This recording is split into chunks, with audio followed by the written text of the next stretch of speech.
With us from the Capitol, member of the Intelligence, Homeland Security, and Appropriations Committee, Republican Senator James Lankford of Oklahoma, and member of the Judiciary Committee, and ranking member of the Rules Committee, Democratic Senator Amy Klobuchar of Minnesota. They are out with a new bill that aims to protect America against foreign interference in future elections. And as much as I would like to talk about the national debt, you all are actually talking about something more immediate right now, and that is how do we protect future elections from what happened in 2016 when we seem to have an administration that just doesn't care. Let me start with you, Senator Lankford. Yeah, that's exactly what we seem to see, is that interference in the elections absolutely happened during the 2016 time period. The Russians were trying to engage. So our issue is, how do we protect it for the future? States run elections. States should continue to run elections. But we've got 12 states that can't audit their election systems right now. It took almost a year for the federal government to be able to contact some of the states that the Russians were trying to probe their system. So we've got to speed up the communication between the federal government and the states. We've got to bolster up the states and what they're doing to make sure they can audit their systems and find a good way to be able to cooperate together, or we're going to run into the same thing all over again. Senator Klobuchar, what I don't understand is everybody seemed to be on notice. The Obama administration knew that the Russians were trying to interfere in the election. The Trump campaign had been warned by the FBI in July that the Russians were trying to interfere with the election. And yet things just move forward. And now, of course, the Trump administration is doing nothing to ensure that the Russians, the Chinese, the North Koreans, other federal powers, other foreign powers don't actually interfere with U.S. elections and rob them of their vote in the future.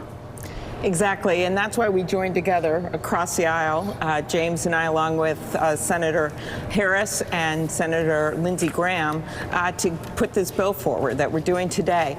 And basically, one of the reasons that they didn't give them this information, this is unbelievable, is that the state election heads don't always have the clearance to get warnings about this information. So one of the things we do in the bill is put forth some requirements that they get those security clearances, so then they're able to share information, in addition to a grant program, which, by the way, amounts to 3% of the cost of one aircraft carrier. When you think of our national security with this cyber war that we're seeing, that will allow states to use the money to upgrade their equipment, get backup paper ballots, and really make things safer for all Americans. Because, you know, we can talk about this all we want, but if we have a major hack into an election when 42 states haven't upgraded their equipment in 10 years, then it undermines the very democracy that's the foundation of our country. Senators, it's Willie Geist. Good to see you both this morning. Senator Lankford, let me ask you about the vulnerabilities of our election system.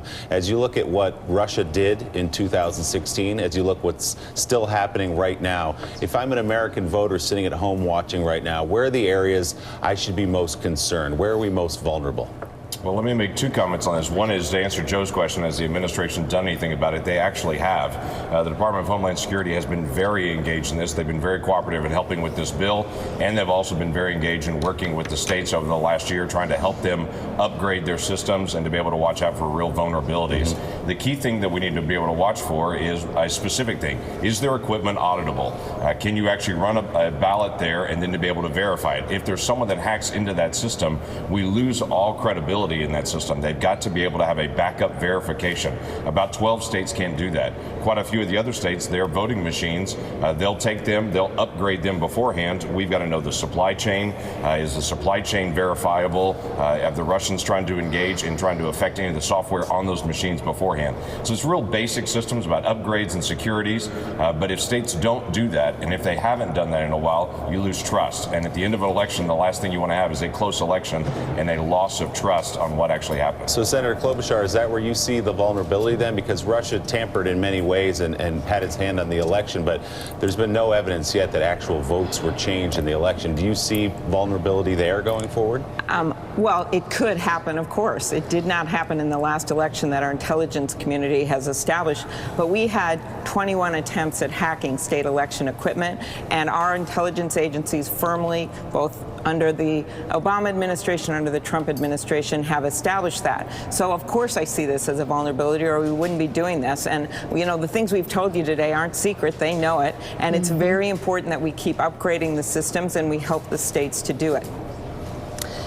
Senators, I'm interested, it's John Heilman here. I'm interested in some of the activity we had yesterday. Senator Warner gave an important speech yesterday on the Senate floor in reaction to a lot of activity happening on the House side. It seems to be designed to undermine the credibility of the FBI and Special Prosecutor Mueller. So I'm curious, especially you, Senator Lankford, do you agree with Senator Warner that there should be a red line around the question of Bob Mueller and whether or not he has any moves around by the president to try to fire him? I do, actually, but what's interesting is the White House does as well. They keep saying over and over again with spokesmen, with the president, with everyone else saying, we're not going to fire Robert Mueller. The comments that Senator Warner made were legitimate to be able to say everyone is under the law. But with that, everyone should have equal justice under the law, including the president. And when it comes out that a member of the Mueller team that was a part of the investigation had a very strong political bias against President Trump also deserves equal justice under the law. So this is not about attacking Mueller. This is about basic accountability to say everyone deserves it, to be fair. I've been very outspoken to say Mueller needs to be able to finish his job, needs to be able to do it well. But when he finds members of his team, which he has already done, that do have a bias, they should be removed and keep it fair. But Director Mueller, to be clear, removed that agent immediately when they found out this information. And so I don't see it, as James has said himself, as tainting the entire investigation in any way. And it is incredibly important, given all the information we know already from our intelligence agencies, that this investigation be allowed to be completed. Senator Klobuchar, I'd love to hear more from you on the issue of sexual harassment. There's been a lot of discussion, debate about due process, and I'm wondering if you still think Al Franken's resignation was a good idea, especially given that he was open to an investigation. Well, I had firmly said that there should be an investigation the day that the first information came out, and I will say that he himself made this decision to resign. It was not an easy decision, and I'm not sure in the mix of all the news and that tax bill yesterday, which I agree with Joe, by the way, if it came out that he actually gave a date yesterday of January 2nd that he will be resigning. But there are a lot of Democrats that were calling for his resignation. Do you think his resignation was a good idea?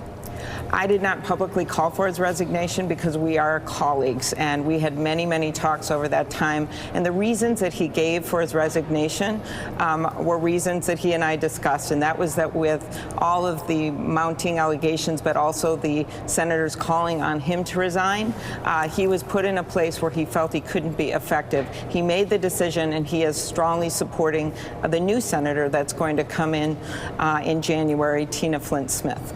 And then moving forward, it's behavior we're talking about. We're having at times fiery, but at times honest debate about how we handle these situations. Moving forward, do you think due process is where we ought to be focusing on, how to actually make a process that is open to women speaking out, but also open to fairness?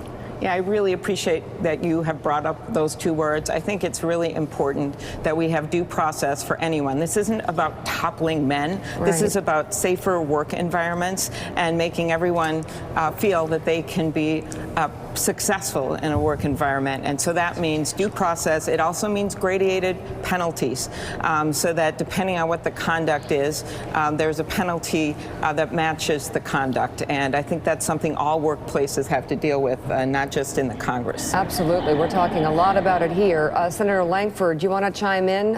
What do you make of, first of all, Al Franken's resignation? Do you think he should have resigned? And where does due process go from here, especially on the Hill? A couple of weeks ago, you and I spoke about this before on this same program. I do believe that he should have gone through the ethics investigation. I think that sets a good precedent for any investigation to say, once there's allegations, let's establish all the facts, let's establish all the conversation in it, and then to be able to mete out what is appropriate for that actual activity and to be able to walk through it. That's important, that not only people are heard, but that everyone is heard in the process. Senators James Lankford and Amy Klobuchar, thank you very much. We appreciate your candor. Well, and thank you also for this Okay. bipartisan bill. I hope Republicans and Democrats get on board, because it may Absolutely. be Republicans who have elections stolen from them in the future, or Democrats. It's so critical. Thank you Exactly. both. Could happen to either side. Thank you.